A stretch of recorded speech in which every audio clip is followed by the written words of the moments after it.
사실 오늘은 종교개혁 주일입니다. 1517년 10월 31일 루터가 비텐베르크 성당문에 95개의 조항을 써붙였죠. 이로 말미암아 시작된 종교개혁에 의해서 개신교회가 태동이 되었고, 우리는 그 개신교회에 속한 프로테스탄트, 저항하는 자들로, 진리가 아닌 것들을 양심에 기반하여 저항하는 자들로 신앙을 지켜왔습니다. 여러분, 여기서 기억하고 싶은 게 하나 있습니다. 루터는 부패한 교회를 개혁하고자 하는 의도로 그걸 써붙인 게 아니었어요. 로마 카톨릭의 체제에 대한 급진적인 투쟁을 원해서 그 일을 했던 것이 아닌 것이 역사적으로 분명히 확인되어집니다. 그런데요, 면죄부 판매와 교황의 권위에 대한 신학적 비판을 할 수밖에 없었던 루터의 마음에 있었던 선한 양심의 외침이 개혁으로 나타났고, 그래서 오늘날에 이르게 되었던 것입니다. 그래서 근데 그 철학자 중에 우리 유명한 헤겔이 있잖아요. 헤겔이 이 일을 종교 개혁을 근대 양심의 발견이라고 얘기합니다. 사실 루터에게 왔던 위협은 죽음의 위협이었어요. 잔 후스, 한 100년 전에 화형당했던 잔 후스를 부를 때도 로마 캐톨릭이 생명은 보장하겠다, 모여서 하자 이래놓고 왔더니 철회하라, 아니면 내 생명의 권한을 뺏겠다 이래놓고 화형시켰거든요. 비슷한 일이 루터에게도 일어났어요. 일단은 와라. 왔어요. 그랬더니 내 모든 주장을 철회해라. 그렇지 않으면 너의 생명권을 박탈하겠다. 이 사실은 시민권을 로마 가톨릭이 가지고 있었기 때문에 시민권을 취소하면 그를 죽여도 살인이 되지 않는 거죠. 이런 부분의 일들 속의 위협에 루터가 서게 됩니다. 근데 브롬스 국회에서 루터가 그의 모든 주장을 철회하는 요구를 받고 이렇게 대답했다고 하죠. 성경의 증거와 명백한 이성에 비추어 나의 유죄가 증명되지 않는 이상 나는 교황들과 교회 회의의 권위를 인정하지 않겠습니다. 사실 이 양자는 서로 엇갈린 주장을 펴오고 있습니다. 내 양심은 하나님의 말씀에 사로잡혀 있습니다. 나는 아무것도 취소할 수 없고 또 취소하지 않을 것입니다. 왜냐하면 양심에 어긋난 행동을 한다는 것은 옳지 않을 뿐 아니라 안전하지도 않기 때문입니다. 하나님이여 이 몸을 도우소서. 아멘. 이것이 루터의 고백이었습니다. 트리어 대주교가 루터에게 너 살려면 양심을 버려라 이렇게 요구를 합니다. 그러나 루터는 버릴 수 없었습니다. 마치 초대교회 로마 대화재 때 불지르지도 않았던 그리스도인들에게 죄를 뒤집어 씌우고 그리스도인들을 색출하며 예수를 아느냐 물었을 때 그분을 모른다고 대답할 수 없었던 초대교인들의 양심의 반응이 루터에게도 여전히 이어지고 있었습니다. 돌이켜보면 이것이 변화의 신호탄이 되었고 중세가 개혁되었습니다. 여러분, 종교개혁은 개신교도들만 새롭게 한 게 아니라요, 트렌트 종교회의라는 종교회의가 로마 캐톨릭 안에서도 중요하게 진행되면서 제도적인 문제들을 개혁해가고 실질적인 문제들의 개혁들이 있어서 소위 중세의 어두움과 타락한 모습들이 혁신되었던 것을 우리가 보게 됩니다. 우리는 다음 주에 추수감사주일을 맞이합니다. 이 주일을 맞이할 때 여러분들이 하나님 앞에 멋진 하나님의 사람들로 서시기를 주님의 이름으로 축복합니다. 그래서 옆 사람에게 개혁의 능력으로 충만하세요. 축복해 주시겠어요? 그렇습니다. 이 시대에 필요한 것은 이게 잘못됐다 저게 잘못됐다는 얘기가 아니라 하나님의 뜻을 따라 변화시켜가는 능력의 사람으로 서는 것임을 믿습니다. 이것이 어떻게 가능할까요? 성경은 그것이 진실한 마음에 있다고 증언해 줍니다. 교회의 역사는 다른 것의 역사가 아닙니다. 선한 양심의 승리의 역사입니다.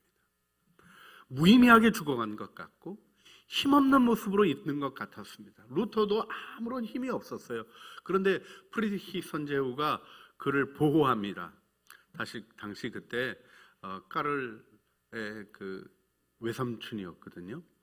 권력이 있는 선제후가 그 회의를 주도하면서 보름스 국회를 주도했던 황제의 진행 속에서 오히려 루터를 빼내서 숨기고 감추어 줍니다.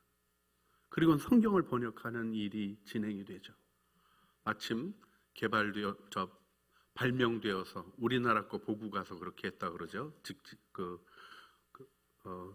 비텐베르크 하여튼 할렐루야.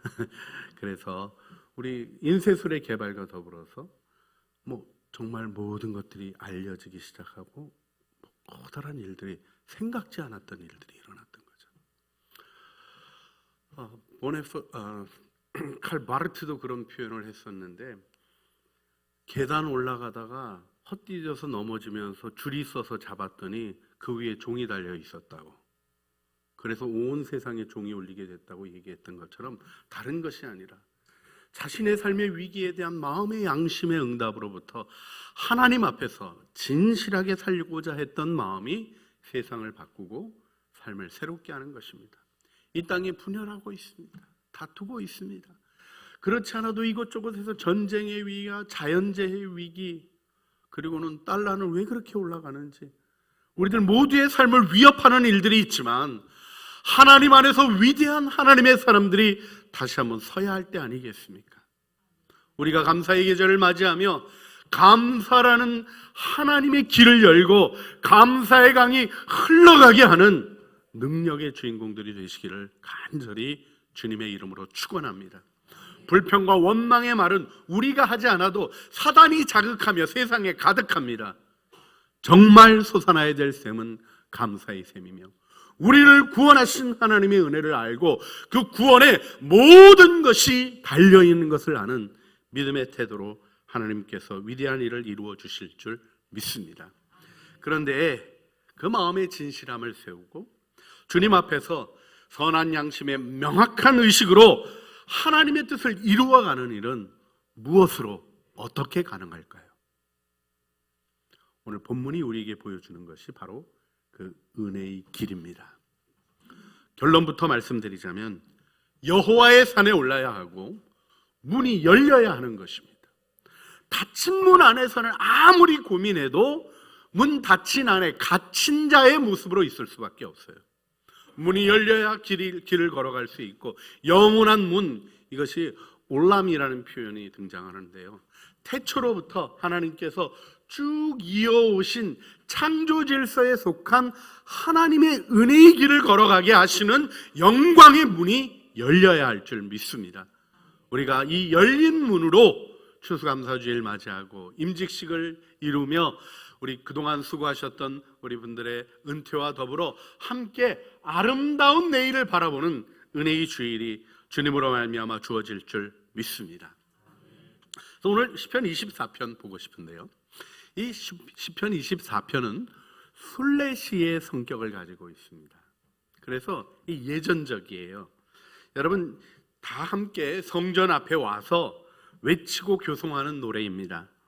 아마도 왕이 이 시를 큰 소리로 외쳐 시작했을 것입니다. 시편 24편 1절 2절 말씀, 땅과 거기 충만한 것과 세계와 그 가운데 사는 자들은 다 여호와의 것이로다. 여호와께서 그 터를 바다 위에 세우시며 강 위에 건설하셨도다. 왕이 창조주 하나님, 그리고 그 모든 것을 주관하시는 하나님을 선포합니다. 그리고 한 걸음 더 나아가서 왕이 성전을 향하여 외쳤을 것입니다. 여호와의 산에 오를 자 누구이며 그의 거룩한 곳에 설 자가 누구인가? 그러면 아마 레위인 성가대들이 이렇게 응답했겠죠. 4절, 손이 깨끗하며 마음이 청결하며 뜻을 허탄한 데 두지 아니하며 거짓 맹세하지 아니하는 자로다. 이어서 제사장의 무리가 더 장엄하게 외쳤을 것입니다. 그는 여호와께 복을 받고 구원의 하나님께 의를 얻으리니 이는 여호와를 찾는 족속이요 야곱의 하나님의 얼굴을 구하는 자로다. 그리고 셀라, 더 드높여 더 한 번 더 새롭고 큰 영광으로 하나님을 찬양합니다. 이때 왕이 앞서가서 또 외쳤을 것입니다. 옛날 문들은 이렇게 열리는 문이 아니라 이렇게 열리는 문이었죠. 성문들이. 서서 문들아 너희 머리를 들지어다. 영원한 문들아 들릴지어다. 영광의 왕이 들어가시리로다. 그때 성문 높은 곳에 있는 성전문 지키는 문지기가 아마 외쳤을 것입니다. 영광의 왕이 누구시냐? 이때 레위인 성가대가 응답했겠죠. 강하고 능하신 여호와, 전쟁에 능한 여호와시로다. 제사장의 무리도 아마 장엄하게 또 외쳤을 것입니다. 문들아 너희 머리를 들지어다. 영원한 문들아 들릴지어다. 영광의 왕이 들어가시리로다. 그리고 모두 다 함께 힘있게 10절을 외쳤을 것입니다. 우리 10절을 같이 읽을까요? 영광의 왕이 누구시냐? 만군의 여호와께서 곧 영광의 왕이시로다. 셀라. 하나님께서 이 영광의 장엄한 시로 예전을 하게 하시는 거예요. 하나님 앞에 들어가 예배하는 예배를 장엄하고 위엄 있게 이루어 가시는 장면을 우리가 보게 됩니다. 자, 여기서 여러분 오늘 중요한 질문 하나가 등장하게 됩니다. 누가 예배자로 설 것이며 누가 여호와의 산에 오를 것인가 하는 것입니다. 여러분 여호와의 산에 오르십니까? 저는 우리나라 역사에서 제가 기독교인 대통령들이 있었을 때 있었던 중요한 비극적인 변화를 하나 기억하는 게 있습니다. 초대 대통령, 처음 시작했던 대통령은 자기 그때 본인 계시던 곳 앞에 경복궁 쪽에 있는 군인 부대의 예배당, 조그만 예배당이에요. 거기 예배당에 나가서 예배를 드리셨어요, 주일에. 그런데 어느 때부턴가 우리나라의 그 교회 장로님이라고 알려진 목사님들, 대통령들께서 청와대에서 목사님들을 불러서 예배를 했어요. 저는 부름받은 적이 없습니다. 그래서 이런 말하기가 조금 죄송스럽긴 하지만 부른다고 가서 거기서 예배해야 했는가 하는 질문을 깊게 해보게 됩니다. 예배에는 나감이 있는 거거든요. 여호와의 산에 오르는 것이 있는 것이 예배입니다. 여러분 영상으로 예배 드릴 때도 마찬가지입니다. 핸드폰 가져다가 내 편한 자리에서 펴놓고 예배 드리면 예배가 예배다워지지 못하는 이유가 무엇일까요? 예배는 드려지고 나아감이 있는 것이어야 하는 것입니다. 우리가 영상으로 예배 드리면서도 주님 앞에 마음을 움직여 나아가야 하는 것입니다. 여호와의 산에 올라야 하는 것입니다. 그렇습니다. 모세는 신의 산에 올랐죠. 꺼지지 않는 불로 타오르게 하신 떨기나무 불꽃 가운데서 자신의 정체성을 발견하는 사명의 산에 올랐습니다. 그런가 하면 출애굽하고 이스라엘 백성과 함께 와서 40일 40이야 산꼭대기에, 똑같은 산꼭대기에 올라가서 하나님의 말씀을 받습니다. 그러나 이스라엘 백성이 범죄합니다. 그 10계명의 돌판이 깨어집니다. 모세가 다시 준비하고 여호와의 산에 올라 중보합니다. 그는 중보기도의 산에 오릅니다. 여러분 우리가 이 일 속에 기억해야 될 것이 있습니다. 오르지 않고 내 자리에서 생각하는 것으로는 하나님의 은혜에 이를 수 없는 것입니다. 내 생각에 머물러 있고 내 경험에 머물러 있고 내가 아는 것으로 하려고 하는 이들마다 하나님으로부터 멀어지는 것입니다. 예수님이 수제자 3명 베드로, 야고보, 요한을 데리고 한 번에 하루는 높은 산에 올라가셨습니다. 우리가 그 산의 이름을 변화산이라고 하죠. 왜 변화산이라고 부릅니까? 예수님이 그 산에 오르셨을 때 영광의 모습으로 변화되셨어요. 근데 변화라고 얘기하지만 더 분명하게 얘기할 건 뭐냐면 예수님이 누구신가 하는 본질이 드러난 거죠. 뭐가 변한 게 아니고 예수님이 누구신가가 드러난 계시의 산입니다. 그렇습니다. 여호와의 산에 올라 문들이 열려지고 열림이 일어날 때 우리는 사명을 알게 되고 하나님의 말씀을 깨닫게 되고 다른 사람들을 섬기는 진정한 주님의 제자들로 서게 되는 것 아니겠습니까? 이때 한 가지 중요한 원칙이 있습니다. 아무나 오르는 것이 아니라는 것입니다. 가고 싶다고 가는 것이 아니라는 것입니다. 오늘 본문의 말씀에도 여호와의 산에 오를 자가 누구냐 하며 그 모습을 이야기하고 있습니다. 누구입니까? 24장 4절 말씀. 곧 손이 깨끗하며 마음이 청결하며 뜻을 허탄한 데 두지 아니하며 거짓 맹세하지 아니하는 자로다. 손이 깨끗하다는 거예요. 손 잘 씻는 거 얘기하는 걸까요? 예, 물론 여러분들 손을 잘 씻고 오시기를 부탁드립니다. 또 좀 안 씻었다 싶으시면 꼭 알코올로 씻으세요. 피부가 좀 상하는 것보다 깨끗한 게 더 중요합니다. 예, 뭐 별로 공감을 안 하시는 것 같아서.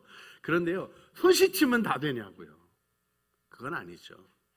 여러분, 빌라도가 모든 이스라엘 백성 앞에서 예수님의 죄에 대하여 자신은 무죄하다고 손을 씻었어요. 그런데요, 손 씻고 안 했습니다. 뭘 안 했습니까? 공의를 실천해야 되는 자기의 책무를 이행하지 않았어요. 그리고는 타협하고 넘겨줬습니다. 예수님. 손을 씻었습니까? 예, 대야에 물을 가져와서 씻었지만 그는 의의 책무를 저버리고 양심을 반하는 일을 행하며 결국 오늘날까지 우리가 주기도문 외울 때 본디오 빌라도 치하에서 고난을 받았습니다 하는 그의 이름이 불명예스럽게 거론되는 인물이 되고 말았습니다. 그렇습니다. 그는 손을 더럽힌 것입니다. 깨끗한 손은 성결한 삶, 주님과 동행하는 삶, 거룩하신 하나님과 더불어 살고자 하는 마음에서 이루어지는 삶의 모습을 얘기하는 것이 아니겠습니까? 이어지는 말씀에 마음이 청결함을 얘기합니다. 마음이 청결한지 안 한지는 밖으로 봐서는 몰라요. 어쩌면 그렇게 멀쩡하게 생긴 사람 마음 안에 음란함이 들어있고 부패함이 들어있습니까?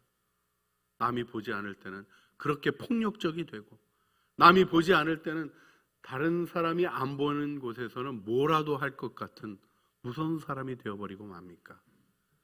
표리부동한 삶의 모습에 있는 문제가 해결되지 않은 채 하나님 앞에 서기만 하면 되는 것입니까?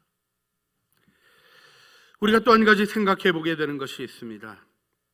뜻을 허탄한 데 두지 아니하며. 여러분, 이 말씀의 의미는 이 히브리어가 쓰여지는, 동일한 히브리어가 쓰여지는 용례를 통해서 확인하는 게 더 좋다고 생각합니다. 예레미야 18장 15절에 허무한 것이라는 말로 이 허탄한 데라는 말과 동일한 말이 쓰여지는데요. 물은 내 백성은 나를 잊고 허무한 것에게 분향하거니와 이러한 것들은 그들로 그들의 길 곧 옛길에서 넘어지게 하며 곁길 곧 닦지 아니한 길로 행하게 하며. 사실 오늘 본문 말씀과 더불어서 좀 생각하게 하는 단어들이 여기 반복적으로 등장합니다. 허무한 것, 이게 허망한, 허탄한데 뜻을 둔다는 허탄하다라는 말과 동일한 표현이고요. 옛길 이게 영어로는 이게 ancient path 이렇게 해가지고 오랫동안 기독교의 가르침을 표현하는 말로 있습니다. 히브리어로 올람이라고 표현하는데요. 오늘 영원한 문들아 들릴지어다 할 때 올람의 문화 열릴지어다 이렇게 외쳐지는 거예요. 하나님이 태초부터 창조의 질서로 우리를 축복하신 그 길, 허탄하여 우상을 따르고 허망한 일을 따라가는 길은 그 길에서 넘어지게 한다는 거예요. 그리고는 닦지도 않은, 가보지도 않은 험한 길을 걸어가며 인생의 고통 중에 놓여진다는 것이죠. 우상을 버려야 하는 것입니다. 여러분, 우리 끔찍하게 일어났던 이 사고도 뭐 재미라고 얘기할 수 있을지 모르고, 아이들도 뭐 즐거워하며 사탕 얻으러 돌아다니는 거라고 얘기할 수 있을지 모르지만 끔찍한 일들을 따라가지 않는 게 중요합니다. 왜 그런 일이 일어날까요? 허탄한 것. 저는 왜 할로윈 때 사탕 달라 그러나, 그게 사단이 우리를 훈련시키는 거예요. 달콤한 걸로 뭐 하는지도 모르고 달콤한 거 얻기만 하면 흉측하고 끔찍한 거 쓰고 다니면서 아무 집이나 문 두드리고 내놔라 하고 받아가는 거가 멀쩡한 것처럼 여겨지게 하는 이런 망가진 습관들이 들어오게 되는 일이 어디 있는 것입니까? 욕심이 움직여가는 삶을 부끄러워하지 아니하는 데서부터 일어나는 것 아니겠습니까? 그 마음에 빠져 넘어진 자가 어떻게 여호와의 산에 설 수 있겠습니까? 거짓 맹세하지 않는 자, 자기 이익을 위하여 마음에 반하는 얘기를 하는 그 일이 익숙해져 버린 사람이 어찌 하나님의 거룩한 산에 설 수 있겠습니까? 자, 그런데 여러분, 이렇게 준비 안 된 채로도 여호와의 산에 오르기만 하면 되는 겁니까? 산에 올랐던 이야기 중에 여러분 혹시 갈멜산을 기억하십니까? 엘리야는 주님의 말씀을 따라 사명을 가지고 그 산에 올랐습니다. 그런데 바알 선지자, 아세라 선지자 850명은 자신들의 생각을 따라 올라갔습니다. 하나님이 부르시지 않았어요. 올라갔어요. 그리고는 어떤 일이 일어납니까? 그 산에서 다 묵배임을 당하고 죽었습니다. 합당치 않은 모습, 여호와의 임재에 합당치 않은 모습은 오히려 파멸과 저주로 나타나게 돼 있어요.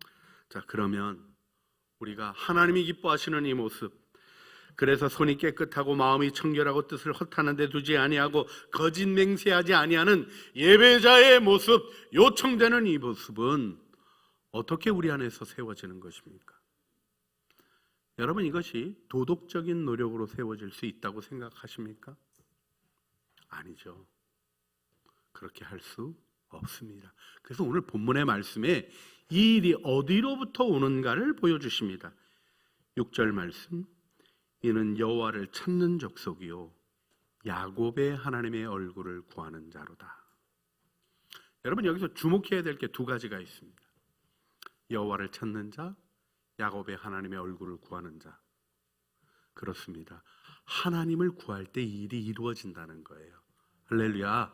우리의 도덕적인 노력, 세속적인 지식이 참 충만하면 어느 날 탁 되는 그런 게 아닙니다. 아무리 노력해도 세상의 지혜는 방황하고 충돌하는 세계관을 일으킬 수밖에 없고요. 야곱의 하나님의 얼굴을 구하는 자는 열림이 있게 되는 거죠. 변화산의 열림, 계시가 있게 되는 것입니다. 하나님의 뜻이 알려지고 그 뜻이 내가 고안해낸 생각이 아니라 하나님으로 말미암아 주어지는 열망이 되어지는 영광이 있게 됩니다. 한 가지 더 기억하셔야 됩니다. 하나님을, 여호와를 찾는 족속. 난 손 깨끗해. 나 마음 청결해. 나 허탄한 데 뜻 두지 않고 우상 같은 거 쳐다보지도 않는다. 난 거짓 맹세한 적 없어. 이 모습을 가지고 있는 자를 얘기하는 게 아닙니다. 족속이라고 표현된 대로 하나님 앞에 함께 나가는 공동체를 얘기하는 것입니다. 오늘 여러분 홀로 예배 드리시는 게 아니라 함께 나오셔서 이 자리에서 주님을 만나고 계십니다. 하나님이 원하시는 것은 나 혼자 도덕적으로 올곧고 올바르고 잘하고, 여러분 그 노력이 필요 없다고 누가 얘기할 수 있겠습니까? 필요한 일이고 양심이 아는 바입니다. 그러나 우리에게 요청된 것은 함께 하나님을 찾는 족속으로 서는 것입니다. 우리가 이 일이 준비되어야 합니다. 우리의 가정이 하나님을 찾는 가정으로 추수감사절 전에 하나님이 열어주시는 은혜 안에 들어가야 되지 않겠습니까? 우리 창조교회 구역들이 하나님의 은혜 가운데 이 은혜를 붙잡고 열어주시는 그 축복 안으로 들어가야 되지 않겠습니까?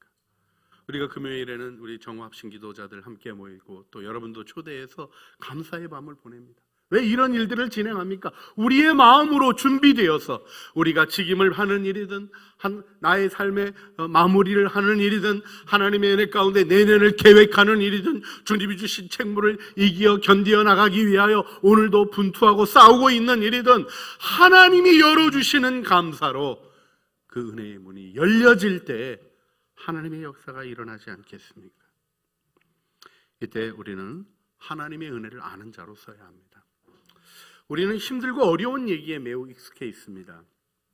제가 지난주 그 로잔 대회에 참석했습니다. 그 어떻게 주보 광고가 좀 제대로 이렇게 안 써 있어서 스위스 로잔 가셨다고 생각하신 분도 있다. 참 너무 감사했습니다. 근데요, 2024년에 이제 로잔 언약, 1974년 우리 빌리 그레햄이랑 그 존 스토트가 전 세계 복음주의자들이 선교의 방향을 새롭게 해야 되기 때문에 모였던 로잔 언약이 있습니다. 그 언약이 마닐라, 그 다음에 2010년 케이프타운, 그 다음에 2024년에는 한국에서 모이기로 했어요.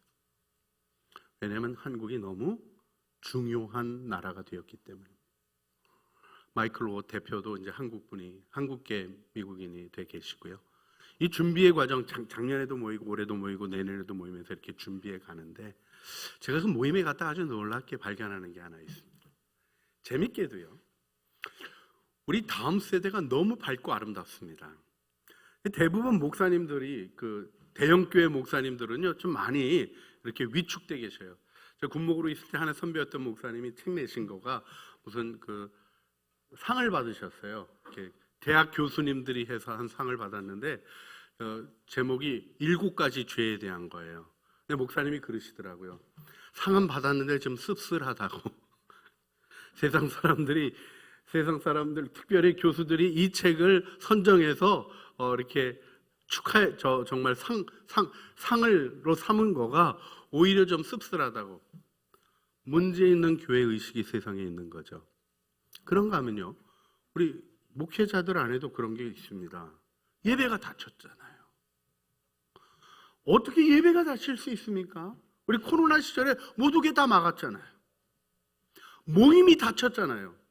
지금도 모이자 그러면 저기 그 노는 애들이나 10만 명씩 그 이태원에 모이지, 요즘 교회에서 모이는 모임 10만 명은 그냥 10,000명 모이기도 어렵습니다. 닫혔잖아요. 여러 가지 일들이 닫혔어요. 경제 열렸습니까? 닫혔습니까? 닫혔잖아요. 그런데요, 놀라운 것은 하나님이 여시는 것이 있다는 증언하는 사람들이 있는 거예요. 이 100명도 채 안 되는 교인들 교회의 담임 목사님들이 한국교회 주류 목사는 우리다 이러고 나오네요. 거기서. 그래서 무슨 얘기냐, 거기 지금 2만 명 모이고 막 이런 그 대형교회 목사님들 다 앉아서 같이 있는 거예요. 근데 우리다 이러고 얘기하는데, 그게 핵심이 뭐냐면 제일 많은 숫자가 우리 아니냐, 대형교회 숫자가 많냐, 소형교회 숫자가 많냐, 우리가 대표다 그러는데 다 같이 공감하고, 특별히 그 큰 교회 목사님들이 깊게 고개를 숙여 인정하는 모습들을 보게. 더 재밌는 건 뭐냐면, 아니 놀랍게 자신의 삶들 속에 만남을 이어가고 사역을 이어가는 거예요. 예, 어려움 없는 거 아닙니다. 우리 교단에, 우리 노예에 있는 교회들도 닫고 집으로 들어가고 이런 거 했습니다. 그래서 교회가 끝났습니까? 아니요, 계속해서 사명을 이어가고 있는 겁니다. 먹고 살 수 있어야 사명이냐? 갈 수 있으면 난 간다 하는 사명의 고백들이 있더라고요. 그래서 제가 이름이 재밌어서 외웠는데 나도움이에요. 남이 도와주는 게 아니라 나도움이에요. 유튜브도 아니에요. 그분은 페이스북이랑 인스타그램에서 조금 한 10만 넘으면 나온다며요. 그렇게 나오는 게 있어서 생활이 되시는데 요즘 확 떨어지셨답니다. 그래도 어디든지 사람이 있으면 가는 거예요. 부산에서 애가 만나자 그러면 부산에 기차 타고 가는 거예요. 다음날 강릉에서 만나자 그러면 강릉으로 움직이는 거예요. 어떤 것도 가로막지 않게 자신에게 주신 사명을 향하여 직진하고 있는 모습을 보게 됩니다. 효과적이지 않다? 아니, 효가 중요하지 않다는 거예요. 하나님이 부르신 부르심이 중요하다는 거예요. 이 사랑이 열어가고 있는 것을 보았습니다.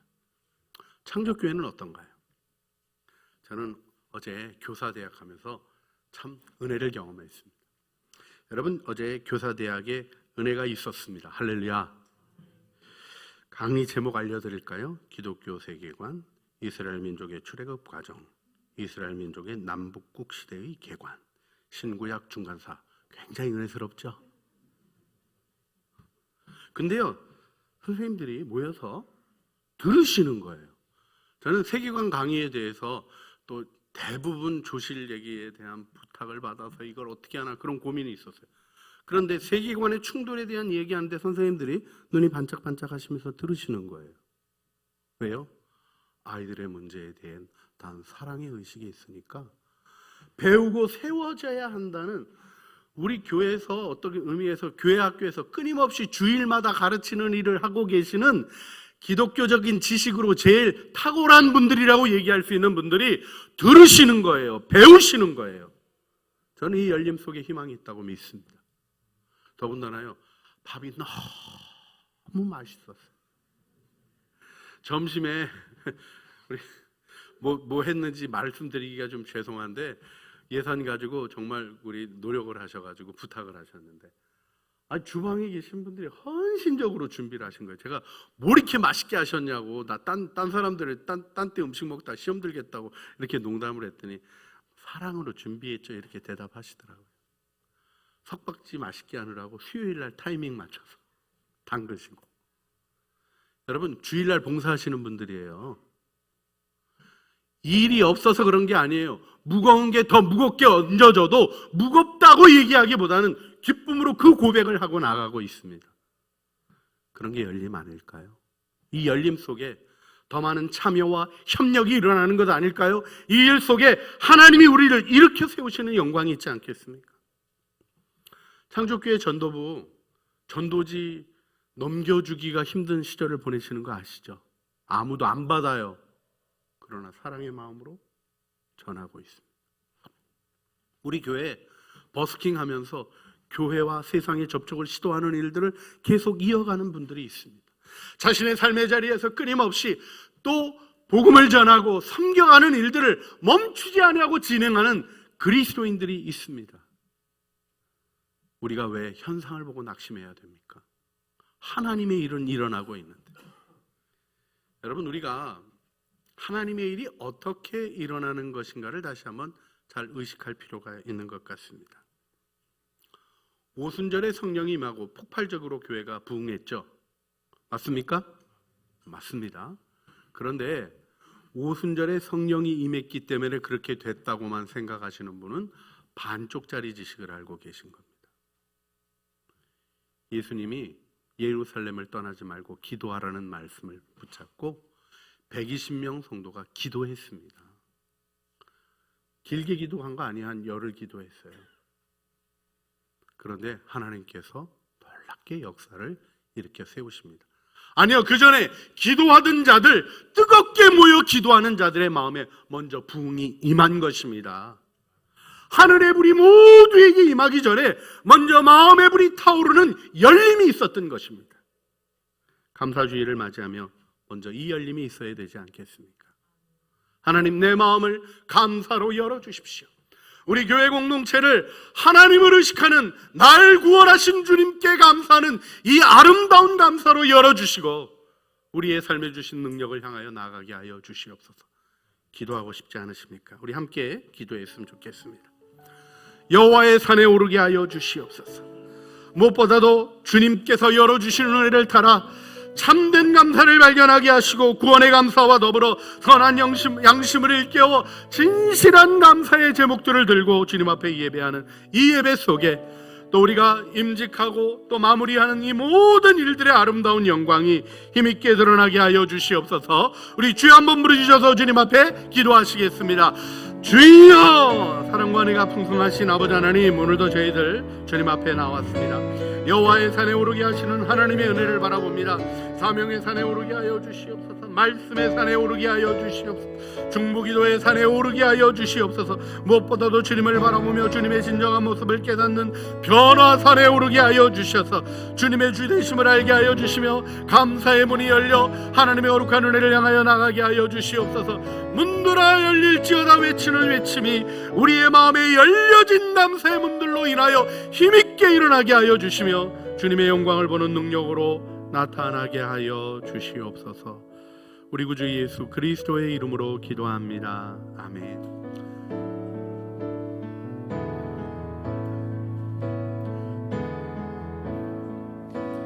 날 구원하신 주 감사, 모든 것 주신 감사, 지난 추억이